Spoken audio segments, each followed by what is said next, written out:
Good. Well, good afternoon, everybody. My name's John Mitchell, and I'm delighted to welcome you to the ODI for a very special discussion on a forthcoming evaluation synthesis on the international response to the Syria crisis.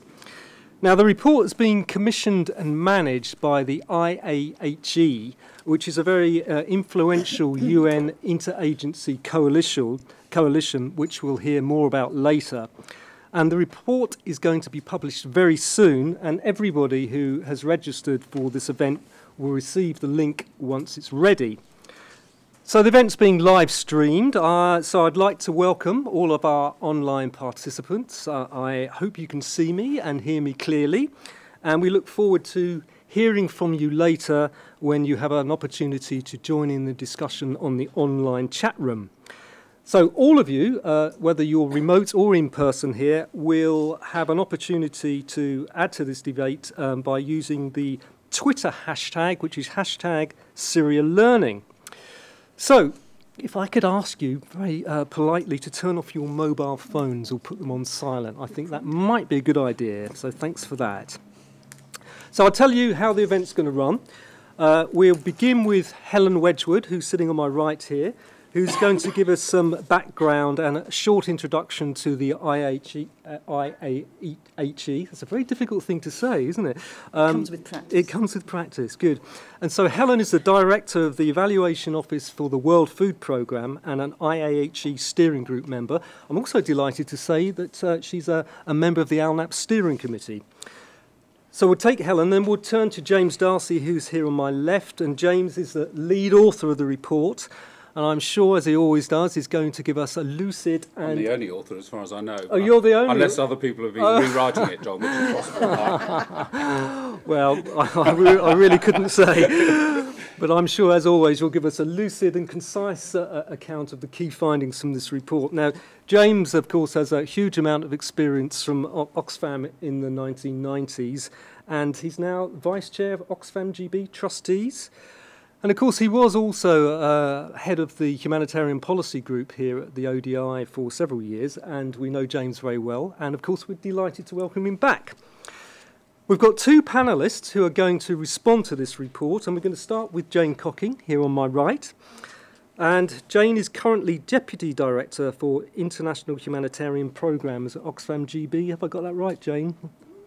Entirely, but it's fine. Okay. I do humanitarian stuff. Okay. It's good enough, like you're good enough guide. Absolutely. Okay, good. So Jane's been with Oxfam since 1997, and she does, I can assure you, bring a huge amount of experience and wisdom to the table. And she's also recently completed a review of Oxfam's work in Syria. And of course, we know that Jane's participated in many ALNAP events over the years, and I'm very happy that you can join us for this one too. And our second panellist down on the left-hand side here is Dr. Julia Betts, who also is a peer reviewer of the report. And Julia has a doctorate in social anthropology from the University of Oxford, and she is an evaluation specialist, and she's told me that she consults a very wide variety of humanitarian organisations and others, and she's currently leading the government of Norway's evaluation of its assistance to the Syria regional crisis. So please, could you join me in welcoming our speakers? Thank you. I think we're going to kick off now, so we're going to go to Helen or James? Helen first. Yes, let's go to Helen first to put this in perspective. Okay, Thank you, Helen. Very much. Do I have to do anything to... Just not that. Useful. Okay, this is... if it ain't broken... there we go, that's it. Here. There's a, John, there's a sort of thing... Don't worry. Right. Listen.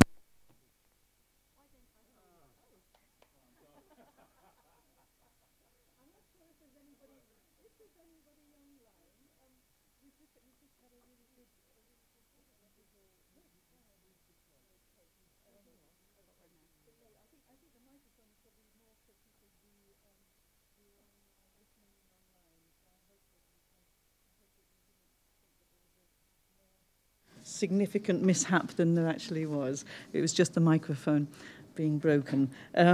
So let me I'm just going to take a few minutes. I just wanted to, for those of you who are not deeply and probably far too closely and intimately engaged with the Inter Agency Standing Committee International Humanitarian System Architecture, which in 2011 went through a process of launching a whole series of reforms to try and strengthen the accountability and the effectiveness of humanitarian action across all the players.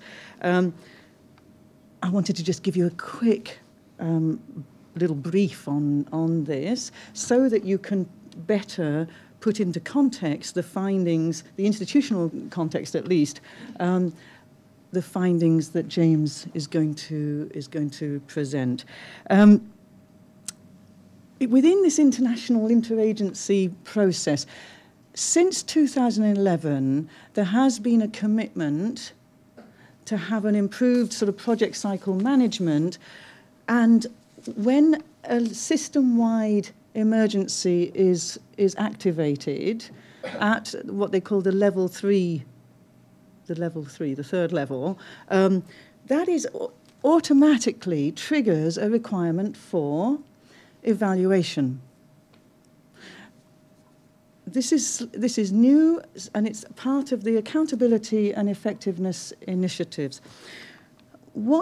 We have this little group, as John has introduced, which is made up of the Inter Agency Humanitarian Evaluation, all the entities, the heads of evaluation, form the membership of this steering group, and we get to kind of discuss together and try to agree across the system, okay, what should get evaluated, when should it get evaluated, what is appropriate to be evaluated, and what is possible and feasible to be evaluated.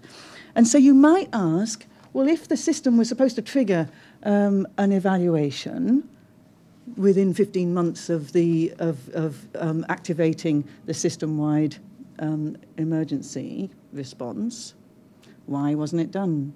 And I think the literature that you've received for this seminar puts that as one of the questions, or it notes that there wasn't a system-wide evaluation.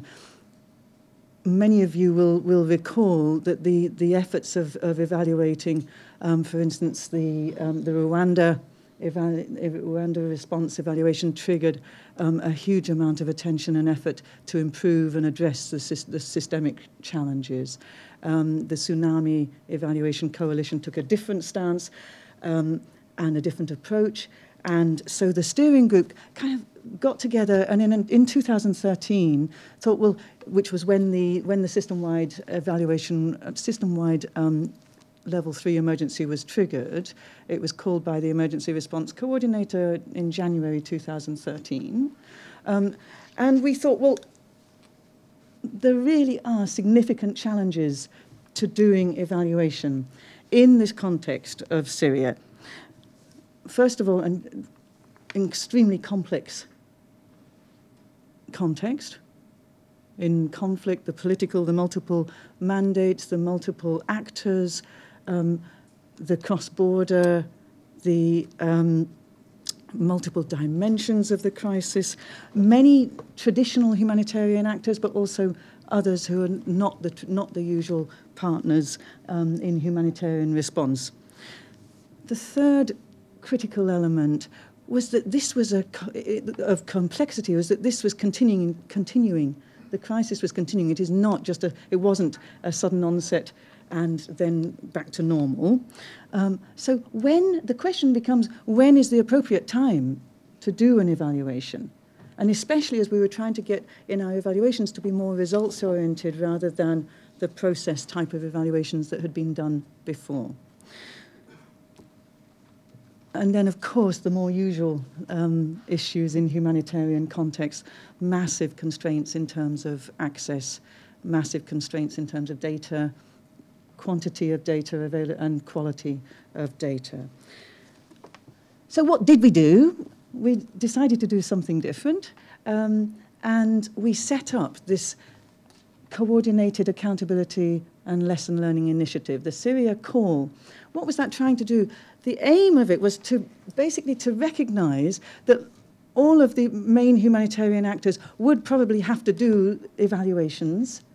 The need to evaluate, despite the complexity, despite the challenges, was not going to go away, but to try to support that process, to try to make it a little bit more coherent, and to try to incentivise the doing and the publication and sharing of lessons coming through from evaluative work. Why? Because we believe that doing so actually does contribute to knowledge and to sharing of lessons, and hopefully, ultimately, to improve the response over the medium term, at least. So what did we do? We set up a portal, a repository, which ALNAP has been very, very skillfully and diligently hosting for the last 2 years, at least, more than 2 years, and has a significant number of materials in it, again, to try to incentivize and share. We did a common context analysis. In fact, we did one in 2014 and again in 2015, which was trying to, reduce the burden. Don't reinvent the wheel.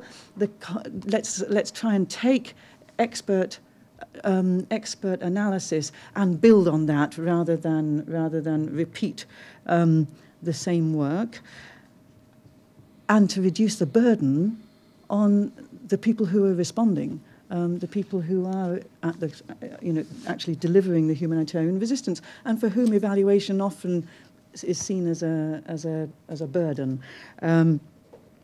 We agreed a broad evaluation framework around a set of questions around which we would wish that participants would use to frame their evaluative work. And then we also committed at that time that we would do an analysis, a synthesis of what had been put into the public domain through the portal, and that we would do that in time for hopefully contributing both to the immediate response improvement, but also into the World Humanitarian Summit, and hence this work and hence this seminar today. So for me, that's really all that I wanted to do, was just to frame this. Where did this all come from? And it's been quite an intentional process. It does raise for me and my colleagues on the Inter Agency Humanitarian Evaluation, the IAHE steering group, some really significant questions. The results of this analysis: did we actually achieve our objectives? Did we actually generate sufficient knowledge, evidence, and important lessons that can contribute to the improved response? And obviously, James's findings are going to be extremely important to us on what should we do differently from now on. This is a still deeply complex conflict crisis, and should we continue along this way, or should we try to do something else in terms of supporting lesson learning and accountability for improved response? So I'll leave it there and look forward to James's findings. Thank you. Helen, thank you very much for that very helpful context. And so this Syria Call initiative is different to the Rwanda response evaluation. It's different to the tsunami, but it's quite similar to what we did after the Haiti earthquake, I think, where there was also, we tried to. There was also a portal there. There was also a context analysis, and I think there was a synthesis as well. So obviously this situation in Syria is an unprecedented situation in terms of access and to the people and to data. And so let's hear what the synthesis report says. James, please. Thank you, John. Thank you, Helen. Let me start with just a few remarks about the nature of the exercise. It's not a definitive exercise. It was based on what happened to be available in the public domain by way of evaluations or evaluation-related studies. I'll say a bit more about them. It's a limited sample. This session is billed as being about lessons learned from the international response to Syria. And so most of our focus will be on the substance of this, but there are also some lessons about how you gather evidence, about evaluation practice and so on, which we may want to discuss. So essentially this was an attempt, based on what was publicly available, to summarize some of the key findings and to organize those a little bit, to look at the evidence base and what wasn't in the evaluations, what gaps there were in the evidence base. And as I say, a bit of a reflection also on evaluation practice. I'm going to get this right. I won't spend much time on this, on the purpose. Purpose to provide an overview of the results of learning and accountability efforts undertaken thus far. The focus is on the international response to the Syria crisis. There are many other actors, local actors, governments and so on, who have been key, perhaps the key humanitarian actors in this context. So one of the important questions is how well did the international system or the various international bodies that have engaged coordinate with, supplement, add to those efforts.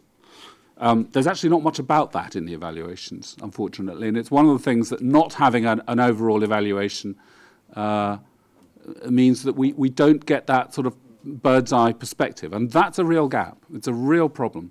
I'll say a bit more about that. The scope of this, the evaluations they cover the response inside Syria, and they cover refugee responses. Most of the refugee-related material is on Jordan and Lebanon. There's relatively little on Turkey, which is odd given that Turkey actually hosts the 2.7 million, more than any other country. Surprisingly little on that. Iraq and Egypt we haven't included simply because there wasn't enough material to make it useful. And of course we haven't covered refugee responses in Europe itself. There are some other gaps. The focus with regard to refugees is pretty much on ethnic Syrian refugees. There's not enough coverage of the situation of minorities, particularly Kurds. I'm thinking of Palestinians, Yazidi, Turkmen, and Christians, so ethnic and religious groups, to be able to say anything useful about that. There is some material on this, but surprisingly little, and it's a gap. Particularly as often those groups are the ones who have been most vulnerable. I'll say just a word on methodology. First of all, this is clearly not a substitute for interagency evaluation, nor are the evaluations we looked at based on a common evaluative framework. They haven't all asked the same questions and approached it in the same way. They're very diverse. And so you have to take that into account in interpreting the results of this. It is an extremely diverse set of reports, but nevertheless, I think there is something useful to be gleaned from it. But it means that there isn't we're not able to do a meta-analysis in a sort of a more rigorous statistical sense on the available material. The fact that they are publicly available tells you something, and it probably tells you something about what they don't say. You'll find that as we go along, quite a lot of the gaps relate to things that are perhaps too sensitive to discuss in public, or are perceived to be. But there are questions about why there isn't more material, actually. After 4.5 years, you might expect there to be more publicly available material than there is. There are lots of studies, lots of assessments and so on out there. We've got a list of 300 plus, but this is stuff that actually evaluates the responses. But we suspect, in fact know, that a lot of the learning arising from this context is held within organisations. And there's an interesting question about how that is or is not shared with others. I won't say much about the reference material. There's a range of different sorts of evaluations here. Some are multi-agency. The Inter Agency Steering Committee, Standing Committee, Operational Peer Review, a couple of donor strategic reviews, the DEC review that I was involved with, some single agency reviews of a region-wide programme, and then some country or programme-specific reviews, plus some that we felt it was important to include, like the SNAP review, the review of the Syria Needs Analysis Project, looking at assessments, a review of the impact of the Security Council resolutions, a protection meta-analysis, and a review of pooled funds. As you can see, quite diverse. So I'm not going to say much more about methodology. I've said a word about it. We were looking for patterns and recurrent or contrasting findings, really to ask the question, what does the available evidence tell us about specific topics and the response overall? And we did some weighting of the material according to evidence strength. If we can talk about that if you want to, but I'd rather get on to the substance. So what we did was essentially go through the 24 reports and look for common themes, and came up with a list of about 30 that are clustered under 7 headings, and these are the headings. So some are context-related findings, some are about strategy, planning, coordination, and leadership. There's a cluster on program delivery, effectiveness, coverage, and quality. There's one on protection and vulnerability, and related material and advocacy and principles. There's something about targeting and about accountability and community engagement and mobilization. There's some management-related stuff or organizational-related stuff on staffing, partnerships, and operational efficiency. A lot of the management stuff is very organization-specific, so it's actually quite hard to synthesize and condense. So I've tried to draw out just what appear to be the common themes. And then a final one on assessment, monitoring, evaluation, how we've understood the context and use that understanding to inform responses or not. So I will run through briefly some headlines from those 7 headings, those 7 clusters. Context-related findings. We could talk a long time about this. I will assume that the people here or online know, broadly speaking, about the nature of the context. We know that there has been a catastrophic decline inside Syria. It has gone from a middle-income country to a country where some 2/3 of the population, about 12 million people, need humanitarian assistance.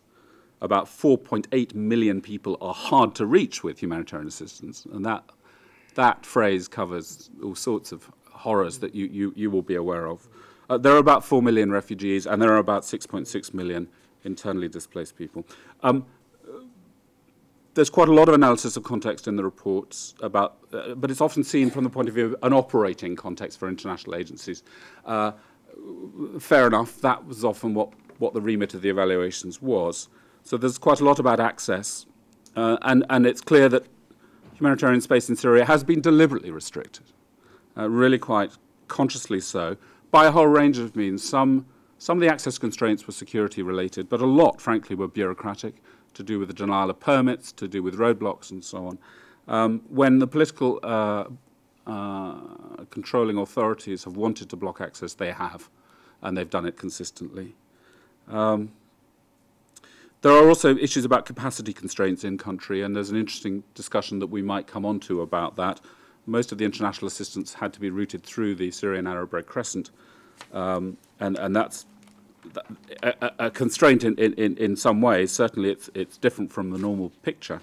The question about finding partners who are reliable and had capacity and how you work with them, I think we will come on to in the discussion.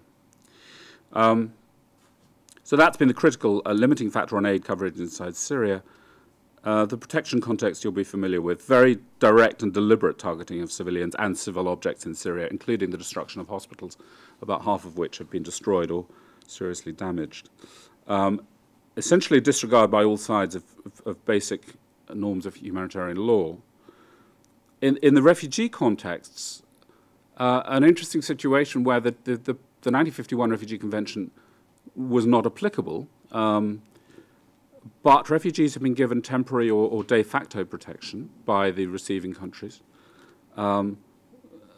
You'll know about the burden that has placed on the countries in question, including on services, but also in terms of competition for jobs and so on. The point I wanted to make here was, and it comes out from the evaluations, is that grant of de facto protection has been increasingly undermined by assistance deficits on the one hand, but also the lack of access to effective livelihood opportunities and jobs in particular, inability to access the formal economy, really. And that's become an increasingly problematic issue and frankly has reduced the value of the protection offered, and is probably, we think, linked to increasing refugee flows into Europe. The second heading was strategy and planning, coordination, leadership. I'll just make a few sort of headline remarks about this. Most of the reports note a problem related to a lack of overarching strategies that united the various strands of programs.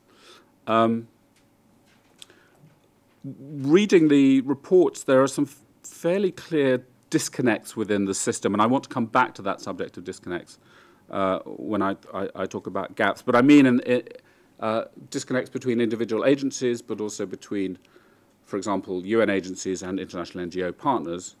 There are a number of fault lines, and they are pretty clear. Even from reading evaluations that weren't specifically evaluating that question, it becomes clear. Various attempts were made to get something more comprehensive by way of regional strategic coherence. So there was this attempt to create a comprehensive regional strategic framework by OCHA. It, by all accounts, didn't really work, but it did have some important outcomes. The main one of which I think, Jane, I'd be interested to know if you agree, the main one that I picked up was the spotlight that was put on national ownership and the role of governments, then the need to configure this international response in relation to that role, which had sort of not been a focus of attention. And that process of trying to produce a comprehensive framework did highlight that, and it did make a difference. There's a thing called the whole of Syria approach, which is an attempt to join up the different hubs cross-border and from Damascus, trying to work within Syria itself. And that has had some traction. It's had its problems. It's about to be evaluated. But anyway, the overall point is, from the available evidence, it's actually not possible, I think, to make any firm judgments about overall strategic coherence of the system, except to say where some of the problems lie and to some extent how they've been addressed. Most of the coordination analysis is dominated by a long-running confusion or tension between the role of UNHCR and that of UN OCHA and the role of the HC. It's caused a lot of heat, not much light. It to some extent has now been resolved, but one of the big things coming out of this is the need for clearer guidance on the respective roles of UNHCR and OCHA in a massive refugee crisis of this kind, with OCHA, of course, leading inside Syria. We need some more guidance on this. There are real lessons learned. There's also been quite a lot of tension between individual agencies over roles. Who's leading on education? You know, is it UNICEF? Is it UNHCR? It took too long to sort out those turf battles. And actually, it's taken 3 or 4 years to conclude local memoranda or letters of understanding between these bodies to try and sort that out, which is ridiculous. There may be global memoranda of understanding, but it doesn't seem to translate locally. Anyway, I've said their coordination is now reported improved in most respects, which I think is true.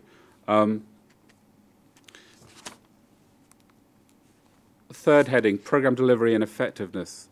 The first topic here, preparedness, actually surprisingly little on preparedness in the evaluations, and most of it is about a preparedness process. In other words, what measures were in place? Was there a contingency plan for this contingency? So on, which is fine. But it doesn't actually say, well, were those measures useful? Did they actually lead to swifter, more appropriate responses? But the lesson I take from reading the material is actually the biggest single factor in preparedness is the ability of an organization to shift, and to shift relatively quickly from one mode of operating to another. Most of these organizations had programs that were small, they were development focused, they were policy oriented, and suddenly they had to deliver these big operational responses. That's really hard to do. And the proof, in a way, is in the evaluations. It took a long time to change gear. Too long, I think it's fair to say. Effectiveness, there's quite a lot on effectiveness. It's largely evaluated against delivery of outputs, which is, of course, is a rather limited description of effectiveness as opposed to the achievement of objectives. So it's rather thin analysis. For the most part, the evaluations are quite positive about how agencies delivered against their targets. But there's a problem here. The targets themselves kept shifting, and partly because funding was so uncertain that everybody kept revising their targets. And there were very few baselines against which to measure progress against objectives. So you've got a whole sets of uncertainties built into this process. So actually, very hard, even for an individual agency, I think, to say anything very concrete, or at least it appears so from the evaluations, about really the effectiveness of their work. That's particularly true in Syria for reasons that we'll come back to.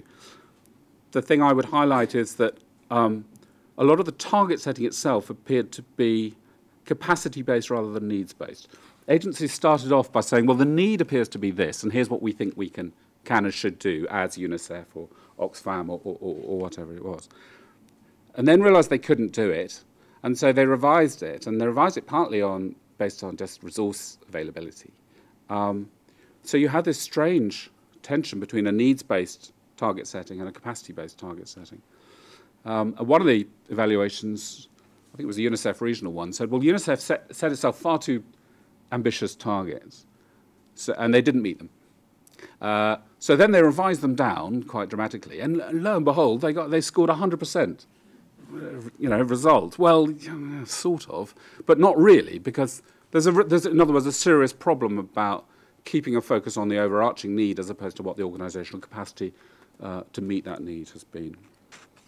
I won't say much about the other criteria. Timeliness agencies were overall, frankly, rather slow to wake up to the scale of the crisis, but there's lots underneath that to be talked about.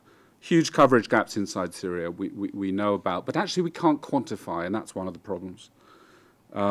Fewer outside. The outside gaps are mainly to do with refugees in host communities.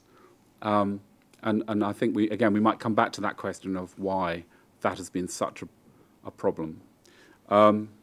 Quality evaluation, surprisingly little evaluation against standards, which surprised me. I thought that would be a fairly straightforward thing to try to do, whether that's internal standards or external ones like Sphere. There's surprisingly little of that.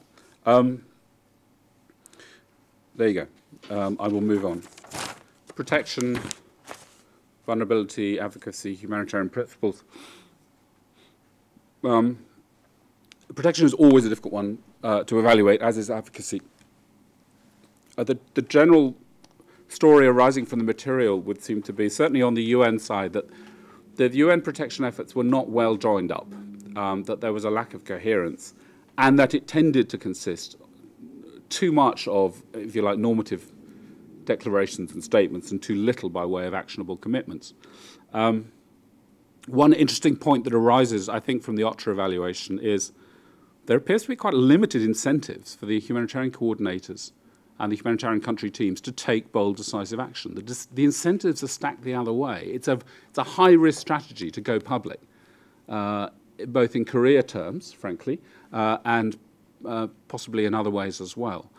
And so I think there's an interesting question about incentives in here. But there are lots of things to be said about protection and its limits in a context like this.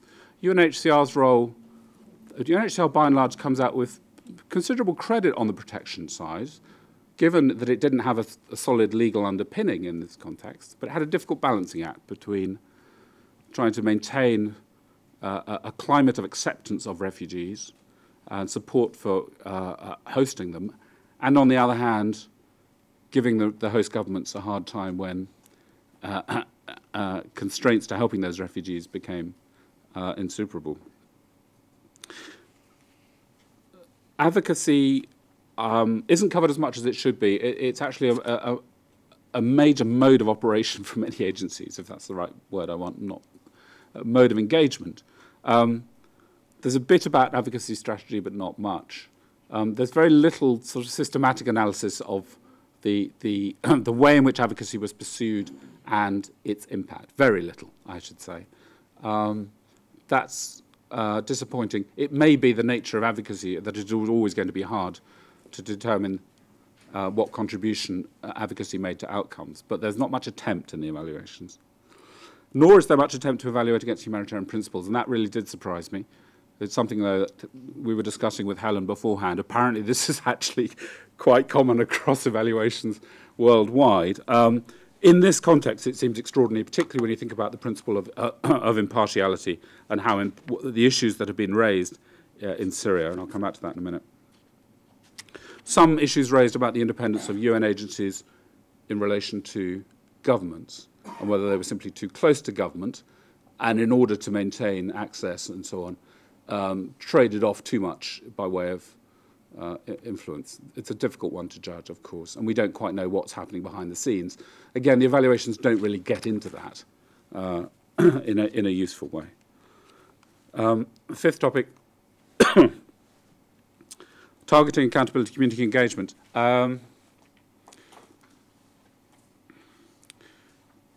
There's a reasonable amount on this in the material, and some of it's quite useful. The limitations of accountability in Syria are acknowledged, but not much analysed. And I think it's rather, thanks, John, it's rather taken for granted that it's just difficult and we couldn't achieve it. But anyway, I will skip over some of these things, but I think my colleagues on the panel are going to talk a little bit more about them, including social cohesion and refugees and host communities. On the sixth topic, again, I'm not going to say much about this one, staffing, partnerships, operational efficiency. Lots about staffing problems associated with organisational overstretch. A lot of these organisations have been responding to multiple L3 emergencies simultaneously, and even though Syria has been relatively prioritised, it's been really hard to find people to deploy often, particularly at the sort of senior technical and management level. So in UN terms, the kind of P5 and well, particularly around P4, P5 level, I think. But I think all NGOs have also struggled with this. I won't, I think, say more about that page, except to say that there isn't any real analysis of the efficiency and the effectiveness of this UN, INGO, local NGO partnership chain. Again, the evaluations were not tasked to look at that, but there's a big gap in the analysis, which I will say a bit more about in the last 15 seconds that I have. Sorry, John. And again, I'll skip lightly over the assessment one. Assessment got better over time in Syria, but it took a long time, till 1914. Let's try that one again. 2014. To get anything like a joined-up picture of needs, and even then, even now, actually, even with the whole of Syria process, it's still not very well joined up. There were some bold attempts, particularly by the NGOs and ACAPs and others, to do this. But as it says here, large amounts of assistance are being delivered inside Syria with very light independent monitoring based on incomplete or non-existent assessment analysis. Lots of accountability issues related to that. And less excusably, the same is true in some aspects of the refugee host responses. So now I really am going to skip quickly. Forgive me, John, I just need another couple of minutes. The most significant evaluation gaps, I've alluded to some of them. The analysis of the response inside Syria is very thin. I know that there's a lot of material that is organisation-specific on this, and organisations have been reflecting, at least some of them, quite deeply about this, but we don't have access to that material publicly. A thing that struck me was a very little engagement with this question of do no harm, impartiality, risk management in the context of delivering large amounts of aid in a context like Syria, where we know that the warring parties have been, frankly, manipulating the way aid is provided, where it goes, and so on. We know that, and yet the question doesn't appear in the evaluations. It seems extraordinary to me. Again, I'm quite sure there's a lot of analysis that isn't in the public reports. Almost no analysis of the funding shortfall problem. Bizarre, I don't understand this. Routinely, the appeals have been 40 to 50% underfunded.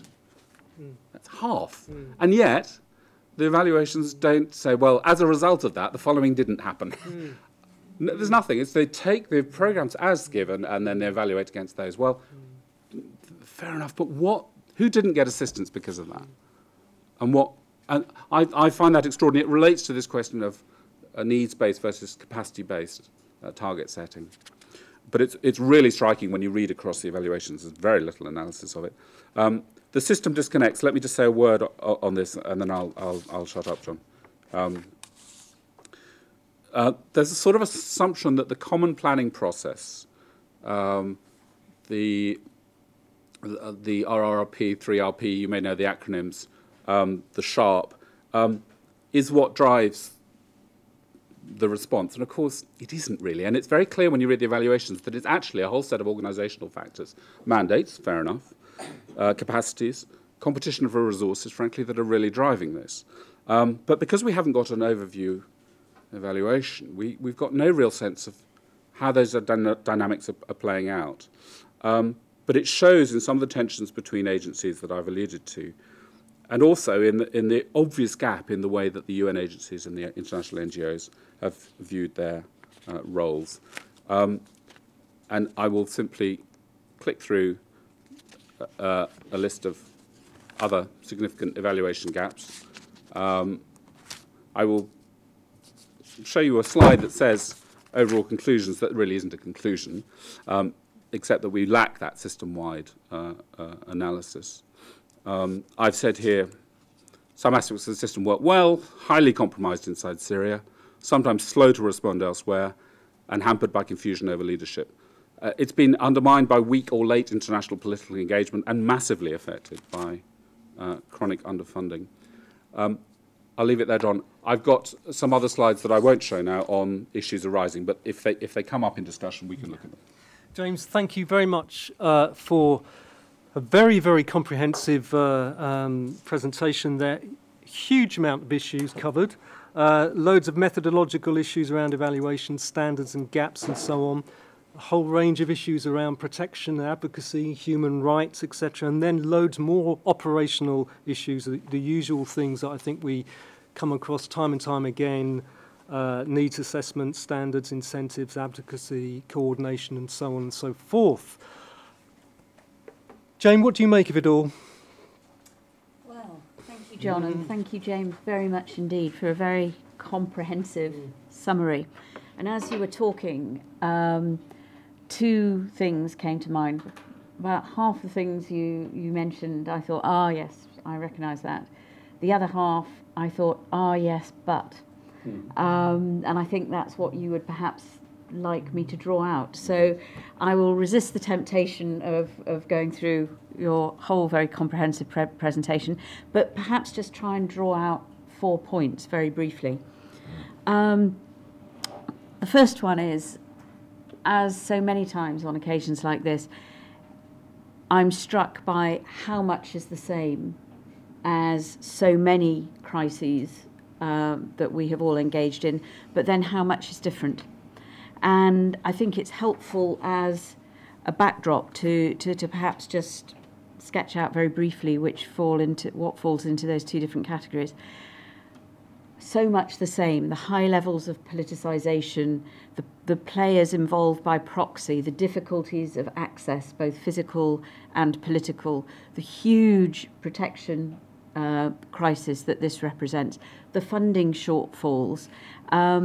I would say that the answer to your question, funding shortfall, so what, is tied almost exclusively to that point of access. I think that plans are made and targets are set on the basis of an understanding or a belief, or sometimes, to be blunt, best guess of what is needed, but then what is physically possible to deliver is then something which is very different. And I think that's an interesting point. And then the staffing piece as well, absolutely, it's difficult.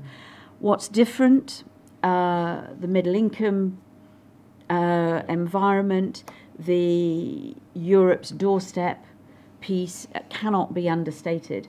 But where, and again, I put this into the discussion because I think it might help us to tease out some of those issues and say, well, what have we learned and what can we draw from previous evaluations and learning with the benefit of hindsight and time, is I and colleagues of my generation have been reminded time and time again in recent months of the parallels with the crises in the Balkans in the late 1990s.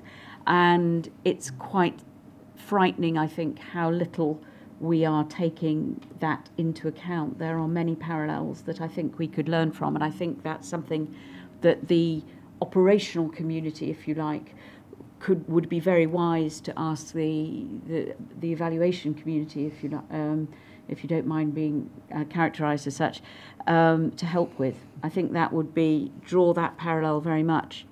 The challenges to the development of strategy and what we actually do. The access to information is obvious for all sorts of reasons, but I think what comes through very strongly for us is the diversity of ways of working, both within the countries surrounding Syria and within Syria, cross-border, very, very remote management, operational, semi-operational, working through SARC, not working through SARC. I think it's rare that so many crises are characterised by so many different ways of working, and that gives a real challenge to coherence. And I think we are perhaps not being sufficiently open about the remoteness of a lot of our management. On the other hand, I have seen some of the most extraordinarily impressive and innovative ways of attempting to evaluate against quality standards. The use of social media, the use of photographs, the use of digital fingerprints on photographs to double check. I mean, some of it is absolutely awe-inspiring, but that's one of my yes buts, is I'm not in the least bit surprised that there's very little evidence of quality standard monitoring. And if there is if there's anywhere, then I think it would be very valuable to share it, because I think that is primarily what is getting in the way. The operational difficulties, that I was surprised, the one thing that didn't come through, particularly and I'd be interested to know if it again falls into that category of sort of rather tricky issues that we don't talk about in public, but we certainly talk about in private, which I completely recognise that point. I know that there are many issues that we debate within Oxfam that would not reach the public domain. And some of that's legitimate, because it is very clearly related to staff security and organisational identity. Some of it is perhaps less legitimate. But I'm surprised that the issues of sanctions and counter-terrorism don't come through more clearly. Not in there. Just not there, no. And yet anybody who has tried to run or tried to set up a banking relationship for a programme run from Damascus will tell you how difficult that is. So that's a gap, I think, in things. And then finally, and this is partly a very deeply felt point on my part, and I believe Oxfam colleagues, but also I think it might be a helpful link to another event which took place here on Tuesday, the launch of the HPG Time to Let Go paper, which is the extent to which humanitarian principles are used not only as a sort of within evaluation, but also as a backdrop and a filter within decision making and planning. And I think that's something that we are within Oxfam coming to a position on much more clearly, that we think we can use impartiality, independence and neutrality as ways of programme design, but then also measuring our effectiveness. And that does not mean, and that means accepting some pretty tough truths. The one reference I'll make to the piece of work that I'm just in the process of completing for Oxfam asked the question, is Oxfam being impartial in Syria? And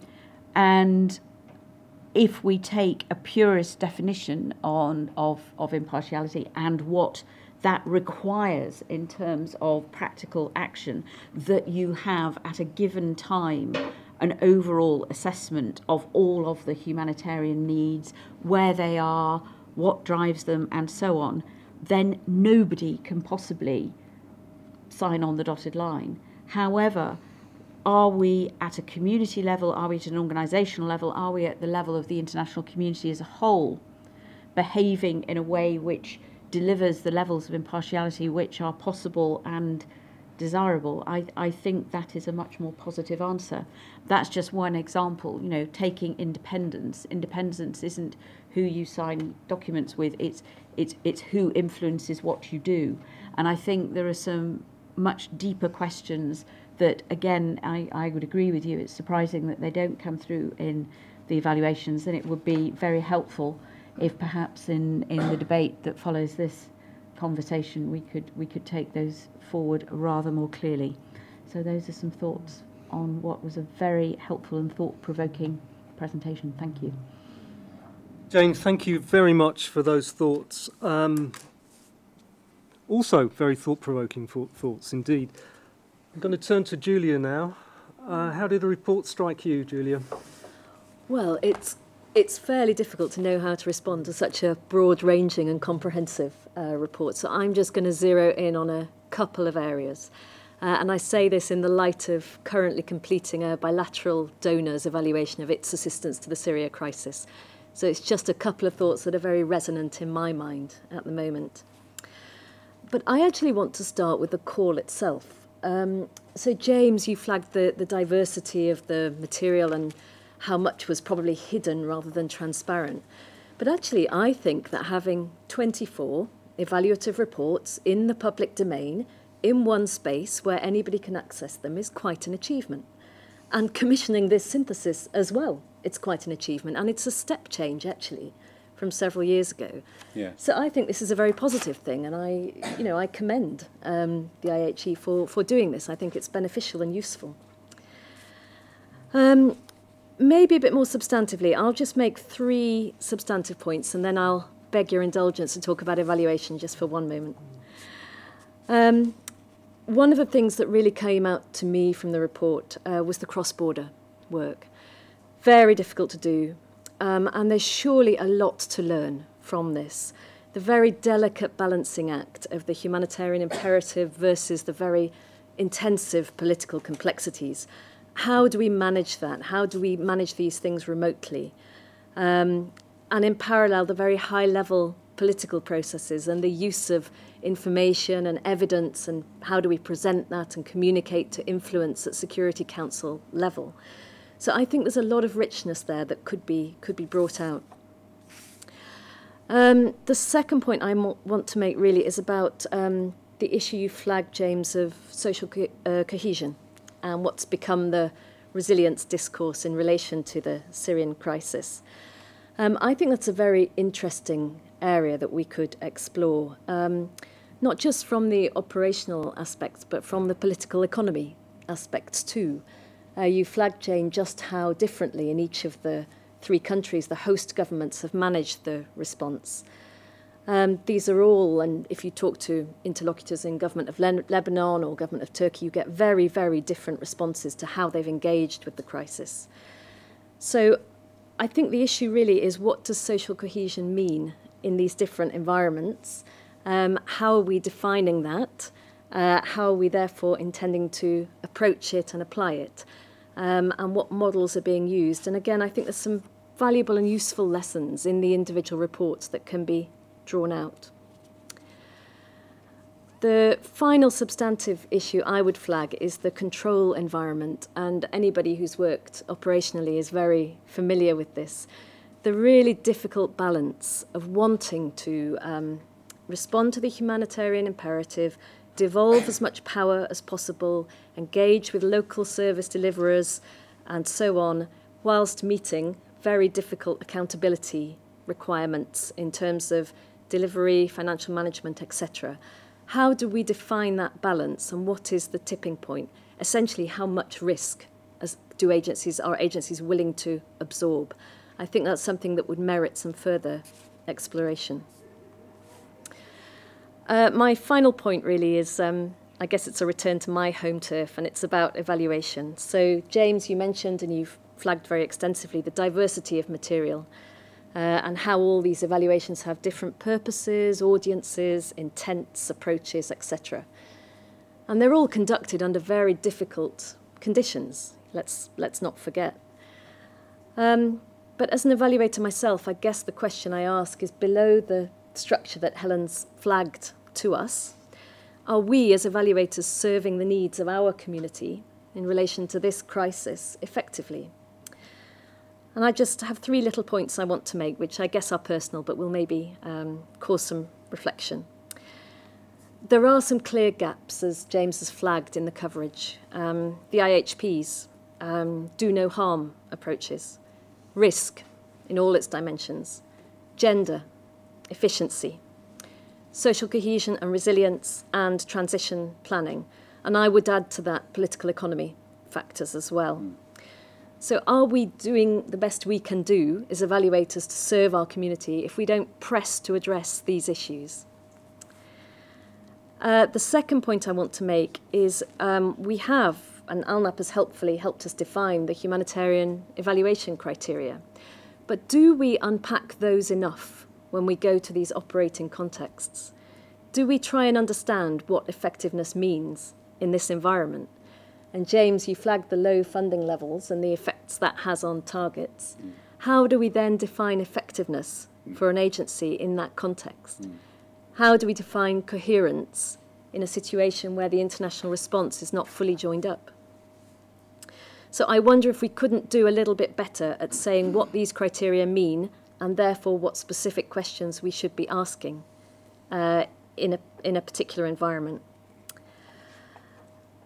My last point really is that, you know, the field's come a long way in the last 10 years, and we've got now pretty good tools and approaches.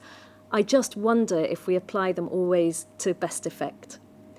Do we as evaluators always justify the approaches that we use? Do we think through enough how we need to do this study?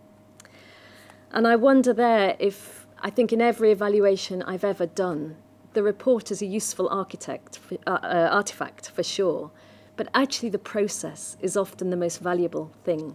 And I wonder if we pay enough attention to process when we're doing these studies, and if the methods that we use to unfold the process are given enough thought from the start. I'll stop there. Thank you. Julia, thank you very much. And thank you for being so concise, and thank you also for drawing our attention to the evaluation issues that you identified.